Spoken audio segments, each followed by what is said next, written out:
Quand j'ai lu les aventures de Huckleberry Finn pour la première fois, je devais avoir 8 ans, je devais avoir 9 ans. J'ai lu les aventures de Tom Sawyer, puis celles de Huckleberry Finn. Euh, le fleuve auprès duquel je vivais, c'était le Rhin. Mais le Rhin, dans mes souvenirs, ça n'existe pas. Le souvenir que j'ai, le fleuve près duquel j'ai vécu, le long duquel j'ai vécu, sur lequel j'ai joué, flotté, etc., c'est le Mississippi. Et ça, je l'ai pris dans Mark Twain, dans des traductions qui étaient sans doute, je ne sais plus lesquelles c'était, mais ça devait être des adaptations pour enfants, des réductions, des traductions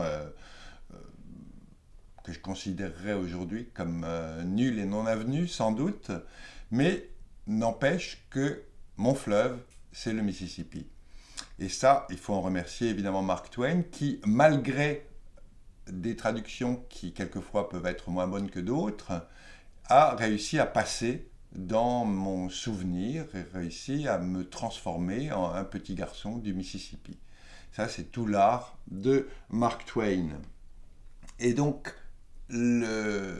à partir du moment où je suis devenu traducteur, il y avait, au fond, dans moi, l'envie de retraduire les aventures de Tom Sawyer et aventures de Huckleberry Finn. Et donc, il a fallu un moment chercher un éditeur.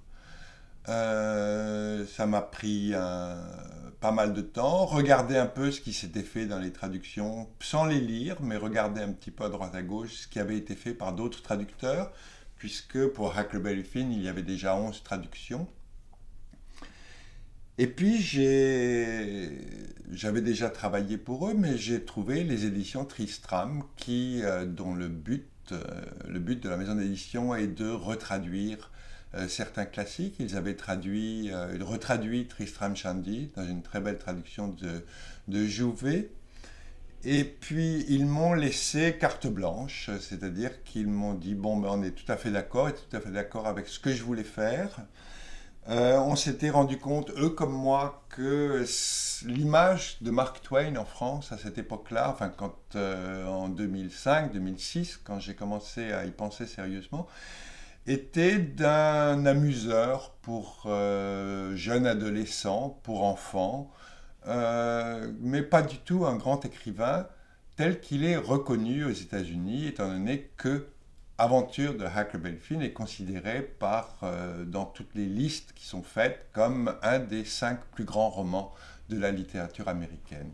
C'est le début, la création de l'entrée du langage parlé dans la littérature, la transformation du langage parlé en une littérature qui ensuite a permis à des gens comme Hemingway, comme Fitzgerald, des gens qui ont vraiment admiré Mark Twain, ou Faulkner, qui admirait tous Mark Twain. Huckleberry Finn, dans les lycées américains, est un passage obligé, un peu comme Madame Bovary chez nous, de tous les gens qui étudient un tout petit peu la littérature américaine. Et à ce moment-là, ben, il fallait produire une traduction avec tous les guillemets qu'il faut, sérieuse, c'est-à-dire que les lecteurs français adultes puissent avoir une idée de ce qu'était la langue de Mark Twain et la création verbale et la création littéraire de Mark Twain dans Huckleberry Finn. Ça m'a permis aussi de faire quelque chose que je fais de plus en plus à force d'expérience en traduction, c'est-à-dire de pratiquer un premier jet, de traduire très très vite en premier jet, c'est-à-dire de ne pas m'arrêter sur tous les problèmes que je peux avoir au fur et à mesure, tel mot dont je ne suis pas sûr, etc. De traduire, d'essayer de retrouver le rythme de l'écrivain Mark Twain, de l'invention verbale de Mark Twain, quitte ensuite lors des versions suivantes, c'est-à-dire lors des relectures, Bon, pour un livre comme celui-là, je pense que j'ai été jusqu'à 7 relectures du texte, quitte à ce moment-là à revenir en arrière, à vérifier, à s'apercevoir qu'on a sauté un paragraphe, qu'on a sauté un adjectif, qu'on a fait un faux sens, qu'on a fait un contresens, etc. Donc de relire. Bon, dans cet exercice de relecture, j'ai eu la chance de trouver sur le web une lecture complète euh, à voix haute donc du texte, exactement tel qu'il est imprimé, et ce qui m'a permis donc à la, je ne sais plus laquelle, la quatrième ou la cinquième relecture, d'écouter quelqu'un me lire ce texte, comme quand on est un enfant ou un adolescent, et de vérifier sur mon texte français si j'étais proche ou éloigné, et de corriger au fur et à mesure. Et donc, me retrouver lors de ce premier jet, donc là j'étais dans une nouvelle vie, je venais de déménager en Hollande, je vivais avec des gamins que je ne connaissais pas très bien. Dans la maison, il y avait un mélange d'anglais, de français, de croate, l'invention verbale, la création de mots, les néologismes. Dire le premier repas que j'ai pris en arrivant ici, j'étais en train de travailler et j'ai entendu un de ces deux gamins me dire Bernard, c'est la bouffation. Donc voilà, j'étais dans cette invention verbale de Mark Twain avec ces deux gamins et qui m'a permis de très très rapidement, puisque je crois que le premier jet de Huckleberry Finn, je l'ai fait j'arrive plus à me rappeler, mais j'ai dû le faire en 2 semaines, hein, c'est-à-dire 15-20 feuillets par jour, et de retrouver ce rythme. Et ensuite, donc étant donné que j'avais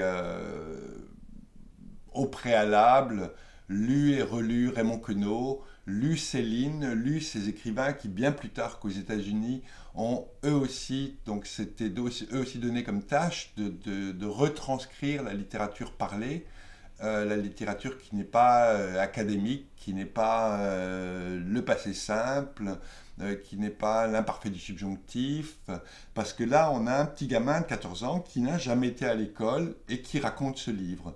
Donc il le raconte comme le raconte un gamin de 14 ans qui n'a pas été à l'école. C'est-à-dire que c'est plein de fautes. Fautes d'anglais, fautes de français à retrouver, etc. etc. Donc, retrouver ce que je pense les traducteurs précédents n'avaient pas réussi à trouver, réussir à rentrer dans la langue française et de lui faire violence comme Mark Twain avait fait violence à la langue anglaise. Ne pas oublier que à l'époque, depuis la publication de ce livre était interdit dans de nombreux États. Il était interdit de le mettre dans certaines bibliothèques, que encore aujourd'hui ce livre pose problème, que récemment, il y a 1 an à peu près, un éditeur américain s'est préparé à refaire une édition de Huckleberry Finn où chaque fois qu'il y avait le mot nigger, il était remplacé par le mot esclave. Donc le politiquement correct fait qu'on va réécrire le livre de Mark Twain.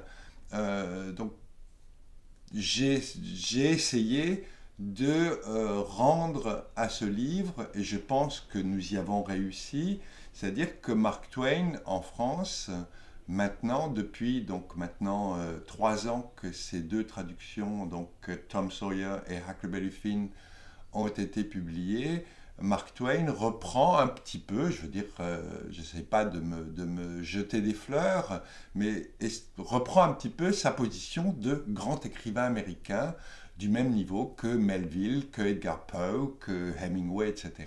Et non plus ce petit amuseur pour enfants.